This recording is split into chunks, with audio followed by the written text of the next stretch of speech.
Hello and welcome to Draw With Me. I'm Danny Gregory and I'm feeling a little peckish. Aren't you?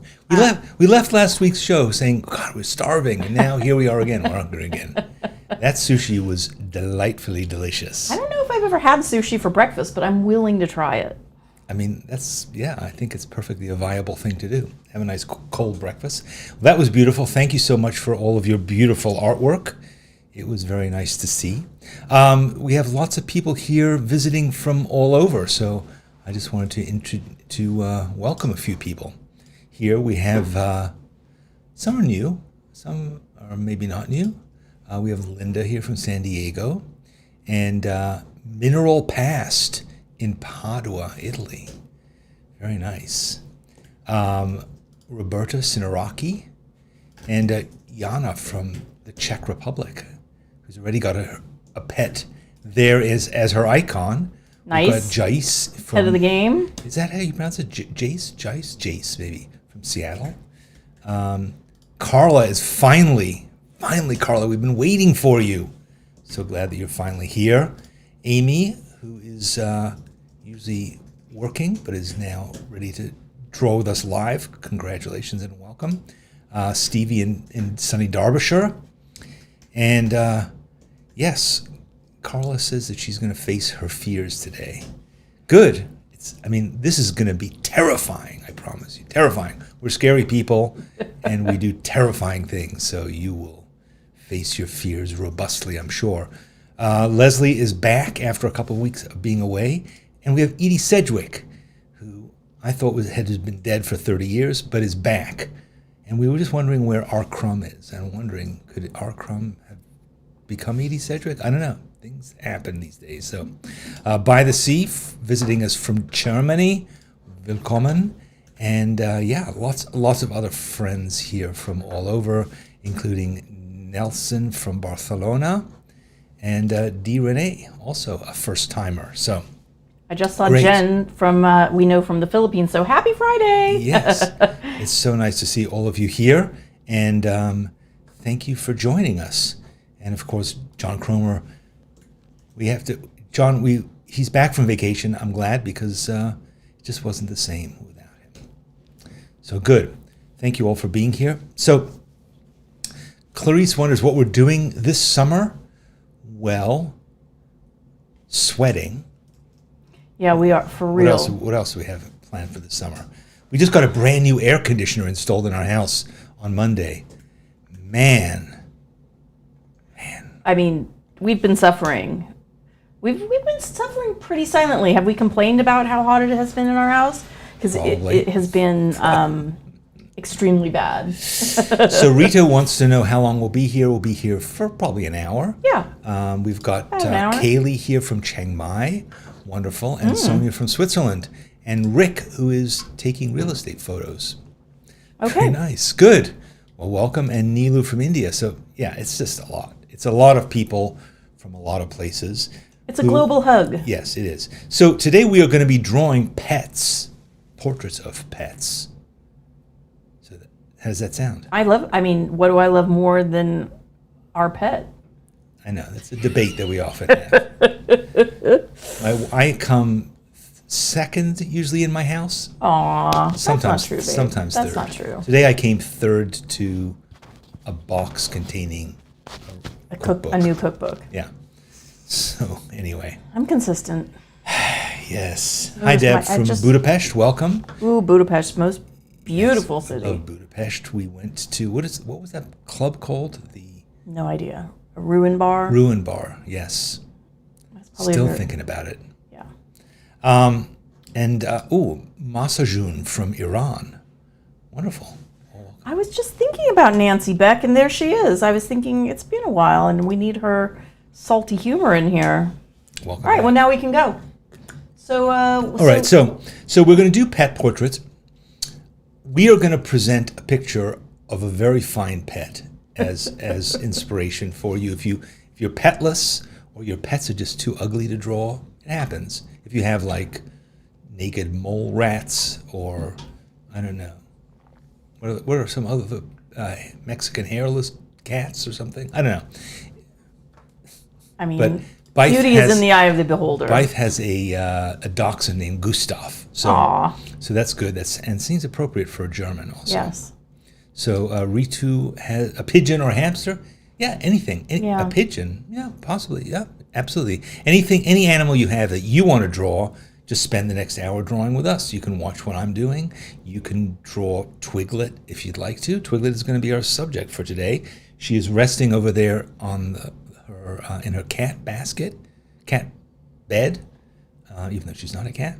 She loves this cat bed. Yes. We accidentally bought her. I was like, ooh, that's a cat bed, but she loves it. So we've got Drew has Rainbow, his pet cockatiel. Cute. We've got Buddy has his nameless dog, and Linda has 2 little white fluffer rescues. So lots of things. Hard to draw white. I don't know. Draw it another color. I mean, I'm drawing Twiglet. She has a black face, and sometimes a black face can be hard to draw too. So Thistle had a praying mantis as a pet. That's a cool pet. Yes, Thistle. We expect no less from you. So good. So we've got lots of animals standing by, ready to be drawn, and let's just start drawing them. So where should we begin? I wanted to start by showing. I'm just going to show some pictures I've drawn. Okay, so people kind of want to know: is it one portrait today or many? It's one. It depends on how many pets you have. You're going to spend time on one portrait. You are. I think I'm going to spend time on one portrait. Yeah. I'm just kind of feeling like there's a lot to explore. So yes. So you draw what if you wanted to. You could draw multiple pictures of the same thing. What? Nancy says, "I bet Danny's portrait of Twiglet is going to look like Danny." It's true. Oftentimes. Missed you, Nancy. Yeah. When are you going away again? Yes. So here we go. All right. So here's the first picture of self-portrait. No. It's actually this is a picture of Twiglet. Yes. Here's a picture of. So I'm going to show you.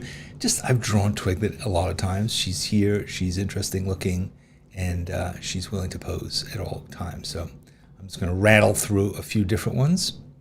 Yeah, some of them. This is on the iPad. Aw, look. It's sort of a bad-tempered looking one, and this is sort of a. I think this is done with acrylic markers, perhaps. And yeah, here's another. She's sleeping. This is what she's doing right now. This could be a photograph of her at this moment, lying in her cat bed, or lying on the floor like this. And this is. I've often wondered if it would be interesting if suddenly Twiglet could talk, but then I realized this is basically what she would be saying all the time. So it probably wouldn't be that scintillating of a conversation. Here's a sort of more worried looking painting in gouache. This one is a painting that I gave JJ for, was it Christmas, right? I think for my birthday. For your birthday, yes. Yeah. Last year for your birthday. And it needs to be rehung, by the way. It came off the wall. No way, really? Yeah, it was. So that hangs actually above where Twiglet's bowls are. So yeah, here's another looking sort of a little Ernest Borgnine-like. And here we have just a bunch of drawings. So often I'll find I'll do one drawing of her and then I'll just start thinking of doing other ones and start doing so many different ones. Nancy says they all look like me. Well, I'll take that as you a both compliment. have big brown eyes. That's and we're both the truth. And we don't have a lot of hair on our heads, although she has lots of hair on her head. So yeah, so here, this is a sort of typical thing of just you start doing one big picture and then you fill it in with a lot of other ones of just her stuff and doing around stuff, Here she is. This is a portrait that I did of her with her best friend, Lucy. Aw, besties. She has a friend who is a small pug, even smaller than her, and this is a painting that I did for her owner, and here the two of them are. There's just sort of a strange looking one, and here is appropriately the final one. So yes, so that's your inspiration, as it were. Here's your inspiration. So I have a few pictures of her, and I've been debating which one to use, and I like all three of them, but I think I'm going to probably end up with this one. Just her face. Look at that baby. Yeah. Oh, just the face. Goodness. So beautiful. So Twiglet is coming up on 4 years old. Is she really? Yeah. Yeah. She's coming up on 4 years old. So there she is in all her glory. So I'm trying to think of what I want to do, because as I said, as you see, I've drawn her a bunch of times, and I'm thinking I want to use. I'm really into my new thing, which is these tempera sticks. They are they're it's kind of like paint or a lipstick. And I just really like them, and I bought half a dozen of them, and then this happened. So yeah, I don't even know if you can see them all. They won't even all fit on camera. I have so many of them now. So yeah, so this is all. And you were making fun of my cookbook. I know. That's true. So those are tempera sticks. You'll see how I use them. So how do those behave in the heat? Is it going to be a problem that it's so hot and steamy here? I don't know. Okay. Why? Well, would they be melty? They are kind of melty, but no, I don't think so. I don't know what they're made of, really. Honestly, it's some horrible toxic chemicals, probably. Well, it's wax, it says non-toxic, probably, right? It says non. They are designed for children. They are a children's medium, so we'll see. But what I've been doing with them recently is I've just been doing kind of a bottom layer with these things. So that's been my thing of late, is just doing a bottom layer. And then I'll come in and I can lay stuff on top of them. They're just, I don't know, they're just nice. And they're sort of, I mean, they're probably vaguely in the pastels family, but they're not pastels because they do, once they dry, they're basically paint. Now, are you going to activate it with a paintbrush and paint them, or no? No, I have done that, but no. These days I'm just into just kind of layering them. Do you feel like we should have a live model? Come here. Come here, you silly goose. Come here. So yeah. Come here, stretch. Come here. Come here. Wow, you're low and slow. You can hear the model is coming to the stage now, grunting and groaning. That's what pugs are. They just now she has hiccups. a lot Poor of baby. vocalization.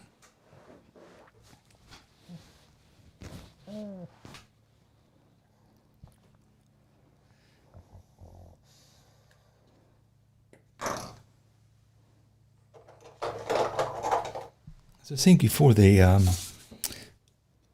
one of the problems I have with her, drawing her, is just drawing this black mask.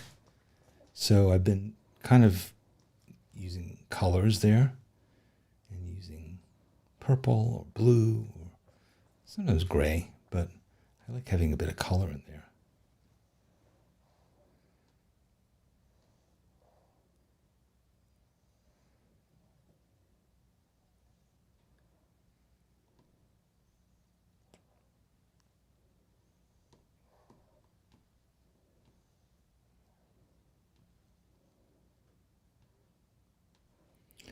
And doing it this way just allows me to have this kind of rough draft, that I can because this tempera is pretty opaque.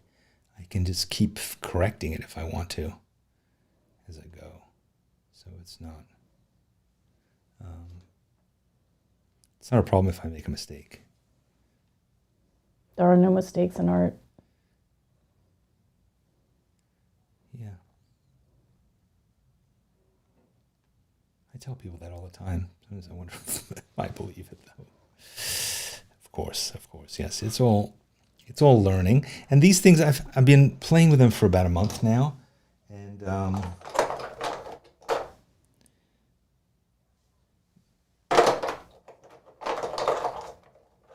I keep learning new stuff.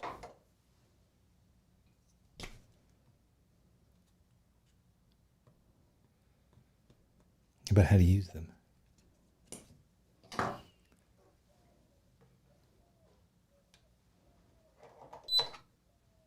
What was that? That was my camera. I just refocused it.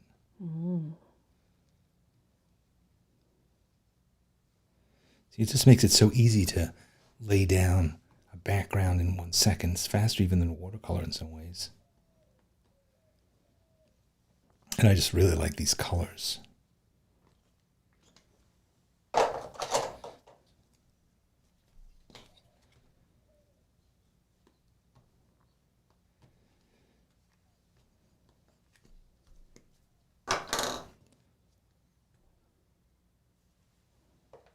But you see how this is, now it's all dry. So I can do anything on top of it. It's kind of crazy. Right? It's like these brightly colored, basically paint that I laid down, but it's all dry. So it's just really nice. And I was going to say, what would you advise people to use if they didn't have these at the ready? And Gypsy Soul is using colored pencils, which is probably where I would have gone. Yeah, colored pencils, watercolor, markers, whatever suits your pet, whatever suits your mood today. I think Nancy Beck makes a great point. She says, what's nice to see here is that by the repetition of drawing the same subject over and over, the hand becomes confident in expressing the form and expressing and experimenting with tools and materials. So the fact that you've done so many studies of Twiglet over the last 4 years is basically why this, new medium that you don't know that well, you can just tackle it and it turns out. That's absolutely true. That's a good insight. I think that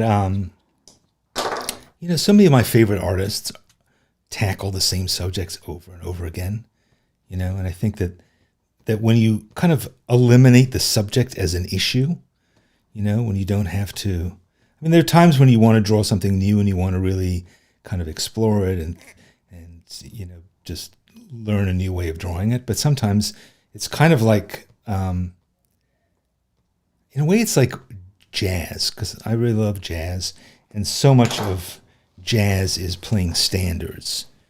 So the band will get together and they'll say, all right, we're going to play, All of Me. And everybody just knows it. So you don't have to have a big discussion about, well, why are we playing that song? It's just like, okay, so now we're playing that song. We all know it. How are we going to play it? And you're just free to express yourself. So that's why I do a lot of self-portraits. I draw teacups. I draw Twiglet, because, it's like it eliminates those issues and eliminates those, And when we had Joe and Tim, you drew them constantly. I did, yeah. So, all right, so this is my base layer. Now I'm just going to start doing more stuff. So I'm going to get out my pencils. I'm going to start working on stuff with my pencils. Because this stuff is like, it goes on and it feels it's so smooth, and like it feels as if it's going to be like a gel, but it really isn't. Once it's on the page and it's down and it's dry. What's the deal with your paper? This is just the same mixed media paper I use really every week here on Draw With Me. It's nothing special. It's just a paper that will kind of take anything. And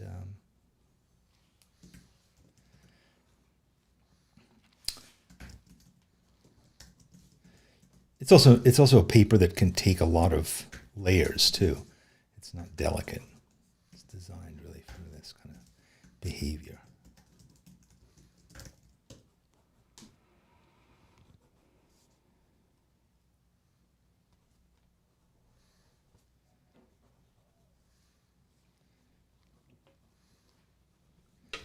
So now I'm just using this pencil to just kind of draw in some of the folds, and She sure has a lot of folds. she does. She needs ironing. We call it moldy foldy. I'll leave it to your imagination why. It's a pug thing. It is a pug thing. Our last dogs were dachshunds. Dachshunds have their own things, like being short, Back problems. having short man complex.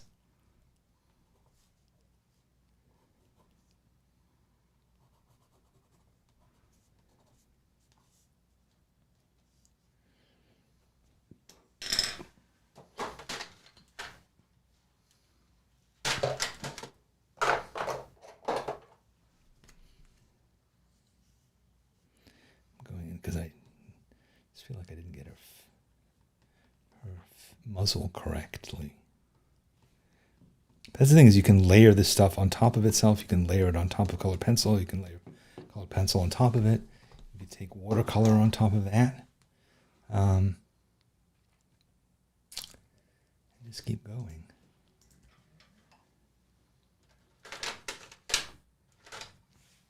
So I'm just going to start taking other colors. So even if I do decide to go and start using black, I don't have to necessarily worry about filling in all the details of the black with black.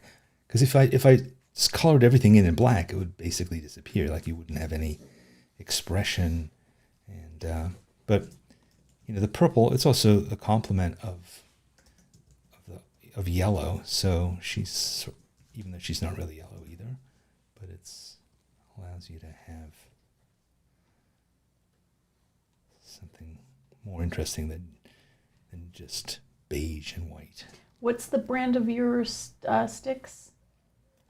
Well, there are a couple different ones. There's one, these are called Play Color Basic.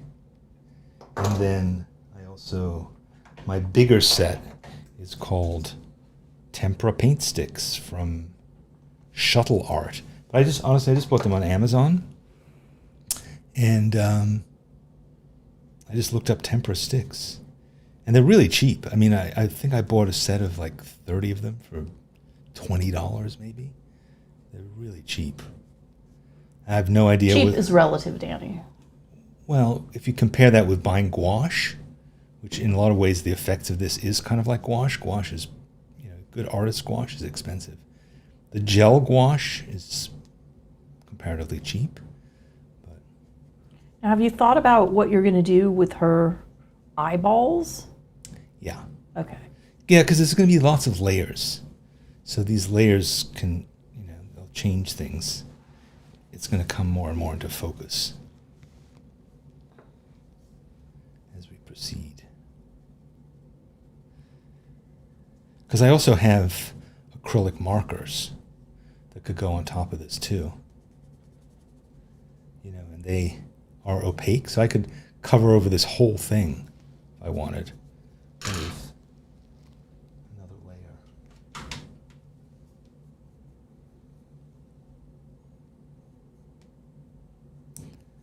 And my initial drawing is it wasn't hopelessly wrong, but there's definitely some proportional things that are not quite right, and expression isn't quite there yet, but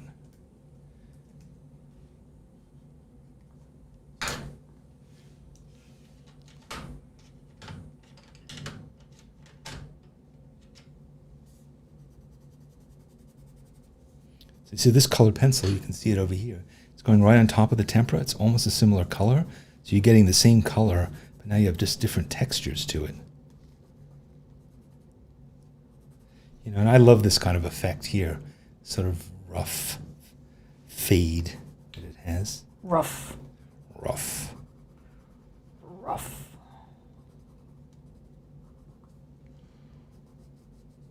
And also, you see, I can, because these ink tints are pretty opaque too, so I can go right over here and I can just sharpen up that edge if I need to. It works okay.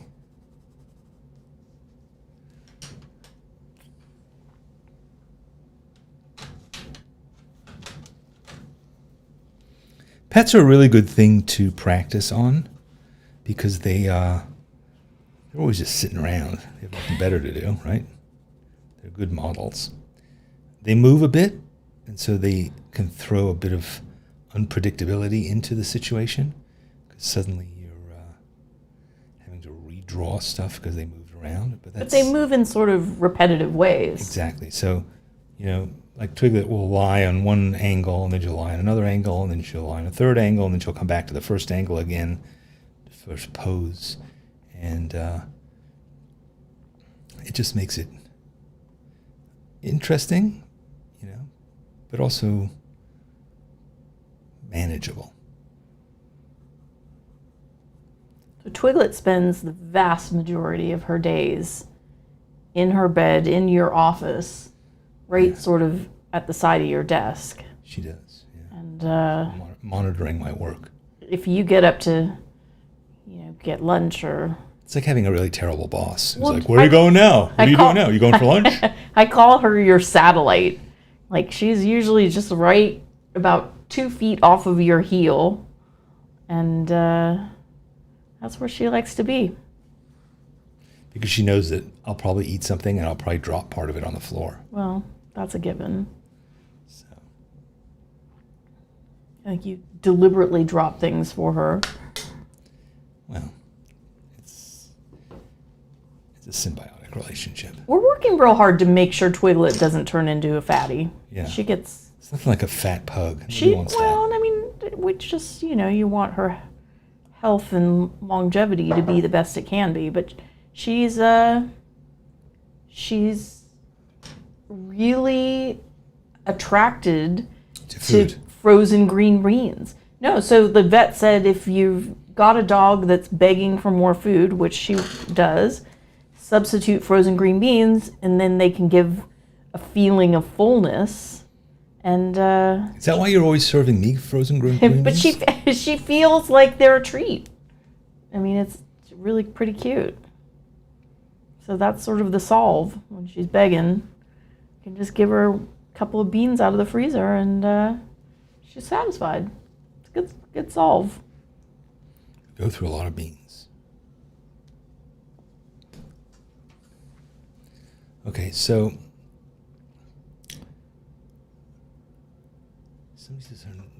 Chloe says her nose looks like a mushroom. Oh. We saw someone recently had done a thing where they did like that. The nose looks like a Tesla logo. What was it that the thing looks like? I think it was like a Mercedes. The muzzle looks like a Mercedes logo, and then there was some other logo.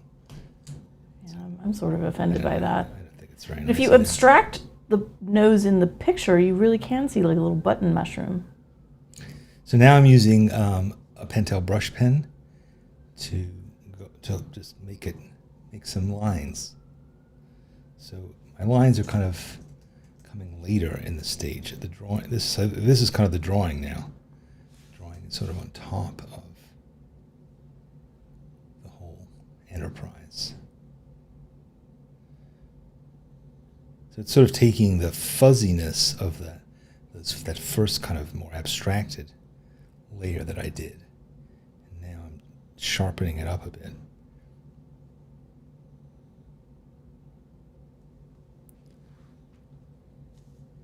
It's starting to come more into focus.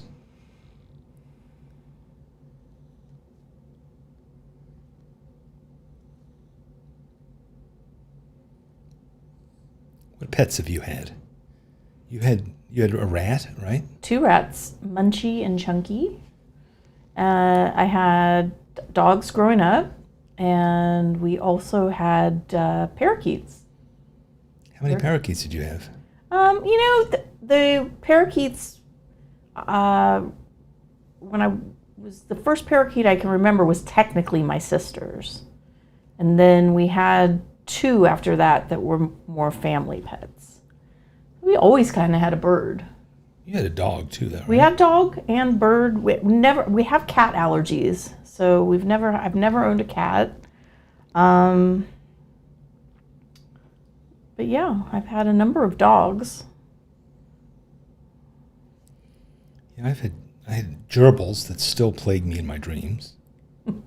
Oh yes, the anxiety dream where you haven't fed them. I haven't fed them, I haven't cleaned their cages, and I suddenly discover a room full of where they've bred and they've had lots and lots of babies, and suddenly there's huge smelly aquariums full of them. Oh God. Aquariums feature in a lot of my nightmares. I had a hermit crab. Really? I didn't have fish when I was those. a kid, but I had them when I was in my 20s. I had a pretty full tank full of. Yeah, we had a big aquarium. Aquariums can be beautiful. They're a lot of work too, though.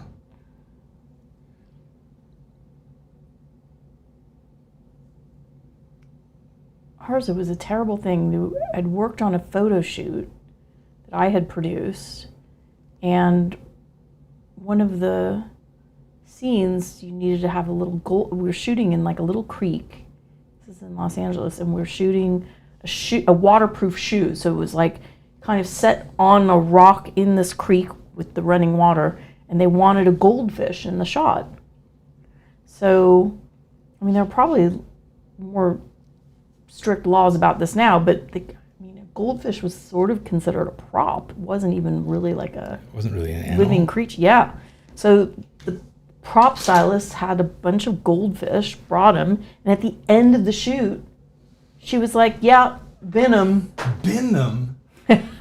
I was like, "You can't do that." So then I took them home, and then one thing led to another, and a year later, I have a giant aquarium full of dumb fish. And it was so much work to maintain this thing, and it was constantly a problem. And it all started with that stupid prop stylist that abandoned these fish. And it was in like, just a glass bowl that, and it's like, I went to the fish store and they were like, well, you've got to get a bigger tank, you've got to get a filter, you've got to get a pump, and then it was like, it spent so much money. Oh my gosh. And then they had, there were fish wars where I thought goldfish aren't supposed to have all that stuff. I think what happened in the end, it was like, I took them to the fish store and the fish store was like, you can't keep them in that bowl. You've got to get, I can't remember how many gallons, but like a sizable aquarium. And then you've got to have this, that, and the other. Yeah, they saw me coming. And then, so I think what happened is I was like, if I'm going to buy all this stuff, then I want a more cute kind of fish situation. Yeah. So so you bin the goldfish. No, well, they went back to a loving fish store where they weren't just going to be discarded like refuse. And I think... So in the end, you didn't even really need to have any of this stuff because you got rid of them anyway. No, taking them back was contingent on me buying all this other stuff. Boy, they definitely saw you coming. Oh, they did. Yeah, no. They probably turned around and fed the goldfish to a lizard or something. Probably, yes. Actually, no, it was a fish-only store. It was like a beautiful, beautiful store. So, and that was the problem. You go in there and you're like, oh, I could have that kind of fish. I know, fish tanks are so beautiful. Yeah, so I was a sucker. So now I'm using this acrylic marker just to add to the fun.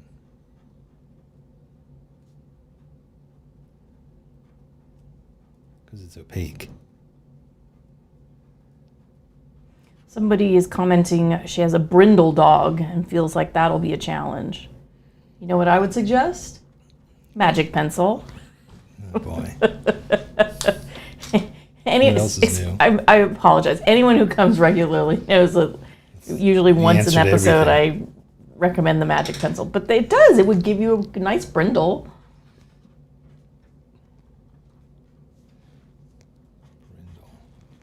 What colors are brindle?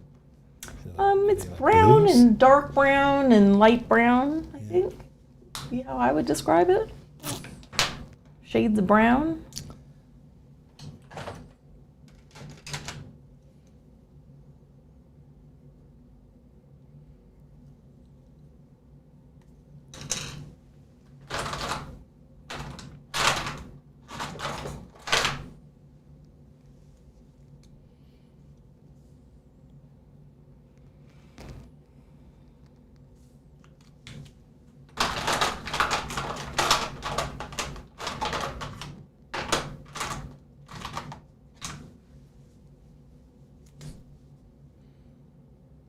All right, so now I'm just getting this white acrylic marker out to bring the highlight in our eyes out. It's a bit of a highlight there too. Tiny one there. And down here as well. I don't want to make this too bright, so I'm going to probably go back over and put another layer of stuff on top of it. That one is bright. So I'm going to take a white pencil, kind of dull that down a bit. And there's a bit of a highlight on her eyelid there, and around her eye. Then her nose here.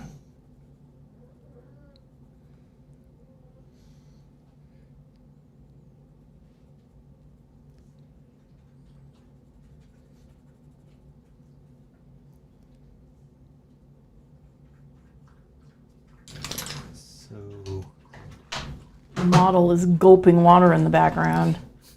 She's a drinker.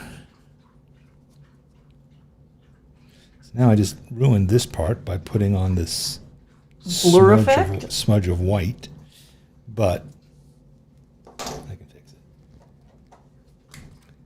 with another layer of blue. It's forgiving. This whole process is forgiving. thirsty, Twigs.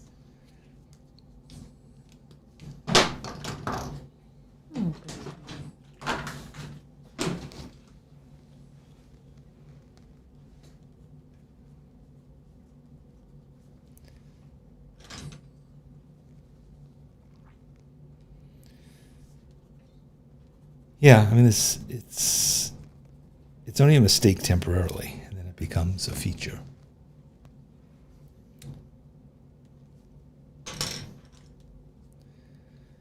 Put that on my gravestone.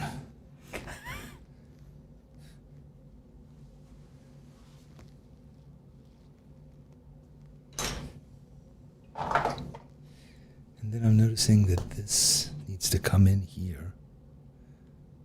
So you see, again, with watercolor I couldn't do this, but here I can. I can just go in and clean that up.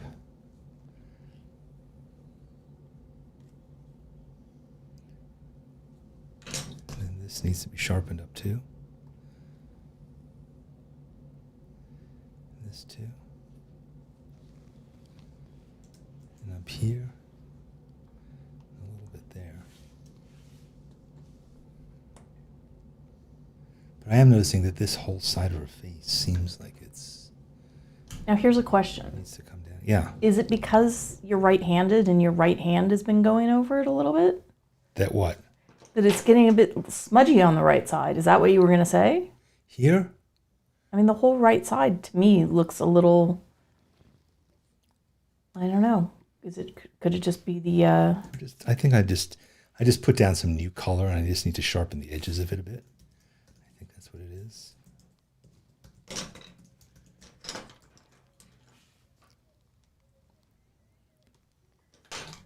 How are you going to attack these whiskers? Or are you going to leave them out?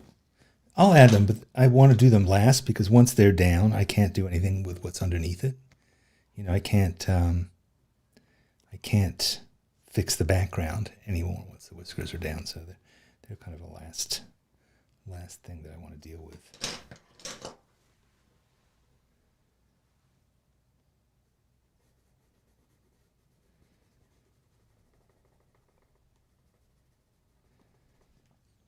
Carla wonders, are the tempura sticks...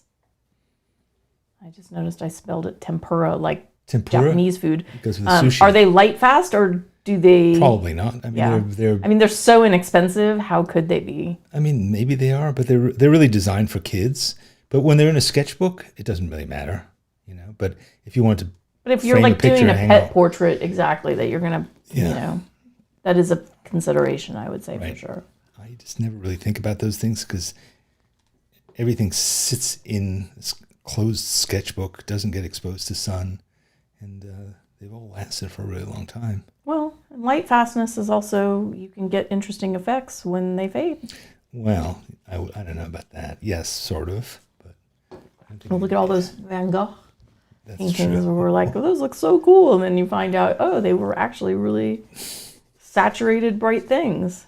I know, that's true. I don't know if you guys have ever seen that, but we went to an exhibit in Amsterdam of all these different Van Gogh sunflowers.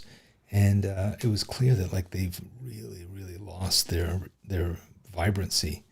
And what we sort of think of as the look of them is actually not really the case at all. They're actually like, they really look crummy compared to what they could look like. And I think they can restore some of that. I think people don't want them. You know, now people have an emotional attachment. Yeah, people People don't like it when things are restored a lot of the time because it seems to ruin what they think of it. But that's not what the artist intended. The artist didn't.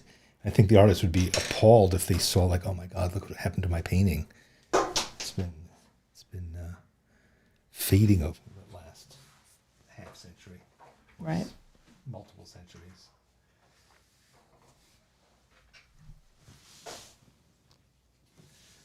You might remember when they restored the Sistine Chapel, how scandalized people were. They're like, it looks like a cartoon, but that was actually much closer to the way Michelangelo had done it initially. So,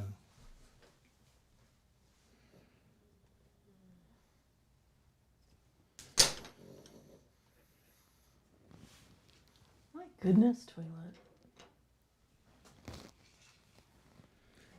Is this the part that you meant that I'm working on now? Is this the part that you meant look out of focus? No, I meant the side on the right and I was wondering, is it because your hand was like rubbing over it?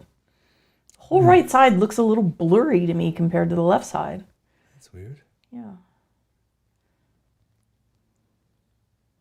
I think it's an effect of the camera. Yeah, it really doesn't look blurry to me here. Like her muzzle on the right side, her nose on the right side, and her eye on the right side all look kind of smudgy compared to the left side. Huh. They look exactly the same to me. All right. Well, it could be a camera issue. Yeah. Could be my eyeballs. Maybe you need to get your prescription checked.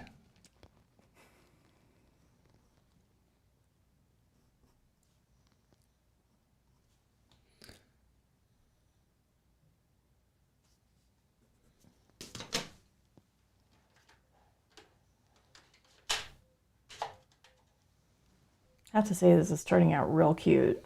Oh, glad you like it.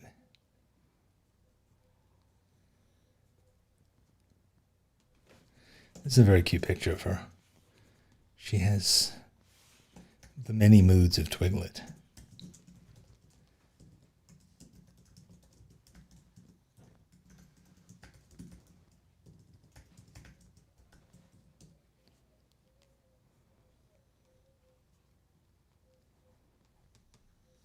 Twiglet doesn't have too many moods. She does in photos because she has this expression built into her face that makes her look like she's like grumpy. And she's really very, very rarely grumpy, right? She's never grumpy.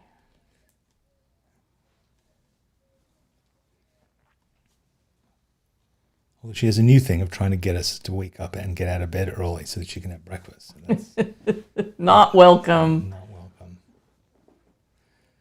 That is a grumpy thing.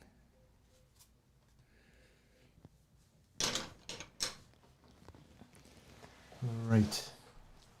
I don't know how people think of pugs, but it's like a highly active dog. It loves to play. This dog loves to play. And she hikes. She'll go up mountains. She's an all-terrain dog. But I've never had a dog really that loves to play as much as Twiglet. Yeah. Like, she's always bringing out toys and ready to go. She wants to wrestle. She wants to play. She wants to chase. She wants to fetch.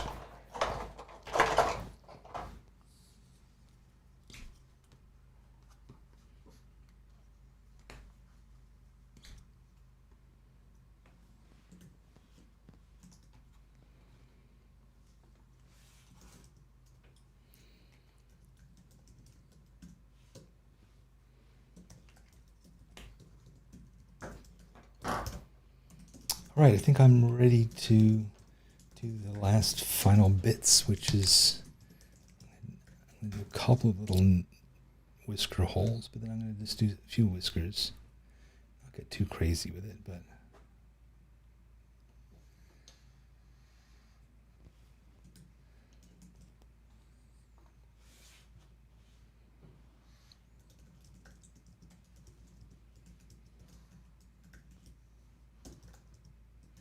our vet told us that the only place that dogs sweat from is their feet, and that you can cool them down by rubbing alcohol on their feet.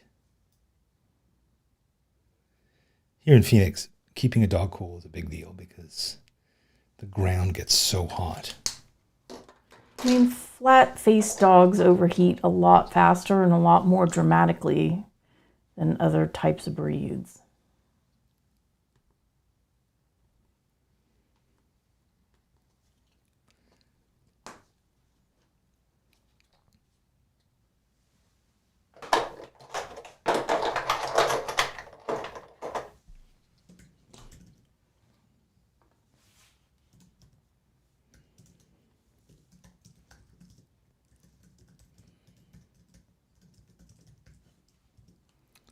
So now I'm just kind of going back over it with this tempera. Not really sure that this is a good idea, but I'm doing it anyway. I'm just using this white. Just add some final stuffs to it.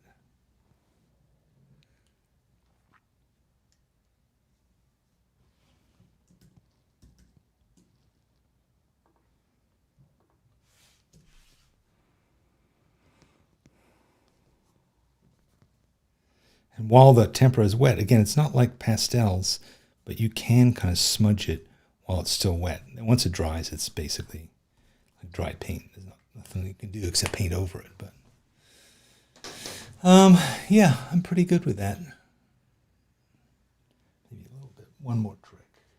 I don't know if it's a trick, but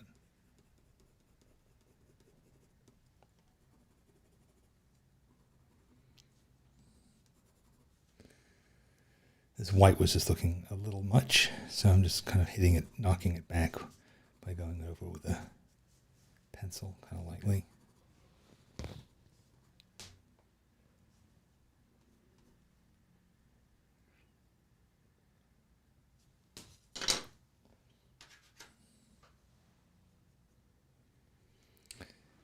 Did you have fun? I had a really good time. It's not my favorite drawing I've ever done of her. I think, as I said, I'm still working with learning about these pastels, and I'm a little out of control, but it was still fun. It's fun to draw an attractive subject like this. Carla wants to know, do these tempera sticks need special care so they don't dry out? Not really. Just put the lid back on. Again, this is my experience is limited to like the last couple months of having these things, but so far they are always ready to go. I just keep them in a plastic box, but it's not an airtight box or anything. It's just a box that makes it convenient to have them. I would just say buy yourself a small set of them and see if you like it. You know, that's what I did. I had I forget who it was who told me about them, and I think it might have been Vanessa, I think. Do you remember Vanessa had them? No. Yeah, Vanessa had them, and she was really into using them years ago, and I was like, yeah. That's my thing, but now I like it. So that's about it. Right, I think I'm done. Twins, you gotta show everybody how cute you are. Yes. Look up in there. She is the real thing. Say hello. Oh, she's so miserable right now. Look at that look on her face. God. You guys done with this? Can we go and have a second breakfast? Oh, baby. Right, I think I'm done, even though you can keep on working on this, but Lee has unfortunately been inspired to go and spend a bunch of money on new art supplies. I apologize for that, Lee. I hope you enjoy using them. Let's put it that way. They might open up all kinds of new avenues for you. And it's better than getting a bunch of new fish in an aquarium. Think of it that way. Less maintenance. They don't die, and they don't smell. Well, they do smell sometimes. Do they smell? That is a good question. No, they're designed for like first graders. So that's kind of what I like about them too, because the experience of playing with them, you know, is just like they just glide on. You know, they just glide on. I don't know if I made that entirely clear, but you know, you just take one and just glides on so easily and so nicely. Then see, it's already dry. And that quickly it's dry. Then you can put another color on top. And yeah, we should have gotten these guys as a sponsor. They probably, because their products are so inexpensive, they can't afford to pay anyone. And they certainly can't afford to pay me. I think we're pretty cheap, actually. But yeah, they're just fun, and they just make you want to make stuff. Where's my book? Oh yes, I'll show you quickly a couple of things that I've done with it, because I've been working in this book an awful lot. So, what are those books called? It's a company called Ugly. They're called Ugly Books. So I started here. Why don't you go full screen? Yeah, that's a good point. Let me just switch my camera to. So here, yeah. So I started doing like this kind of loose stuff and then drawing on top of it and staying really loose. And then there's another twiglet and a hippo. But you didn't like this twiglet because it looks like a monkey. And yeah, so there's a twiglet I forgot to share also. So that's twiglet with basically ink and these things in an acrylic marker. There's yours truly. And so yeah, it just makes me want to play and just play around and do all different kinds of experimental stuff. Do stuff, kid looking stuff, ostriches, and so forth. So I'm having a lot of fun with it. And Danny, the brush pen is a Pentel, right? yeah, the brush pen is Pentel brush pen. You can Pentel buy pocket brush pen. Yeah, you can buy them that $7 or $8. Yeah, but the one you're showing and the one you used earlier is like a special edition with kind of a fancy. It's just a fancy looking thing. It's the same. It's the same. Yeah, I was just gonna say it's the exact same. It's a brush with a ink cartridge. Yeah. Really, I mean, they're awesome. They are really good, and they're you can just do so many things with them. You can paint with them. You can write with them. You can just do all kinds of things. They're really one of my favorite drawing tools. So, and they keep you nice and loose because you can't get super tight with a brush. So that was it. Whew. Okay. Shall we move on? Shall we get on with our lives? I think we're done. We're done here. Yeah, let's move on. You know what? When we see the good people next week, it's a holiday here in 4th of July. America. Should we still do the show? We'll decide. I mean, chances are we will because we're going to do studio time the same day. So chances are we will. It's possible that I don't know that we'll be barbecuing. Yeah, we might be. But no, I think we'll do it. We'll do it. Yeah. Okay. We'll probably see you next week. Yes, and it'll also be the beginning of World Watercolor Month, which we talked about last week. Oh, right. If you wanted to go and get your... Someone mentioned they bought your mug or maybe really? your pouch. Well, yes. The proceeds of which go to support children in art, children charities. Yes. Support buying tempera sticks for kids around the world. Yeah. Yes. So we want to see your pet or your twiglet if that's what you drew. So please share it on social media, on Instagram, on Facebook, or in the schoolyard, and tag it #SBS. Draw with me. Yeah, SBS. I want a pre-roll as good as the sushi. The sushi. I mean, the sushi. God, that's gonna be hard to beat. That was the sushi was good. People got fired up about that sushi. People like dead fish. Yes. So Danny'sEssays.com. I've got a new one coming out tomorrow, which is about thought experiment that I'm quite pleased with. And please subscribe to this channel because if you do, then you will be reminded that we're going to be getting together to draw with me next Thursday on the 4th of July. If you hit the bell, then you'll get a notification from YouTube that it's time to get out your supplies and get ready to draw. So it's a good idea to do it, even if you never subscribe to any YouTube channels, you never subscribe to newsletters, you never share your art, you never support World Watercolor Month. It's time to step out of your comfort zone and do some things. Don't you agree? Or just pick one. Well, yeah, but but we did begin with Carla saying that she was going to face her fears. So if you're afraid of subscribing to YouTube channels, face your fear. Subscribe. God. And scene. Yeah, I know. It's like you can take the ad man out of Madison Avenue, but you can't. Anyway, I'll see you guys next week. JJ, will you be here too? Yes. All right. I go where you go. Awesome. Twiglet might show up too. Have a nice weekend.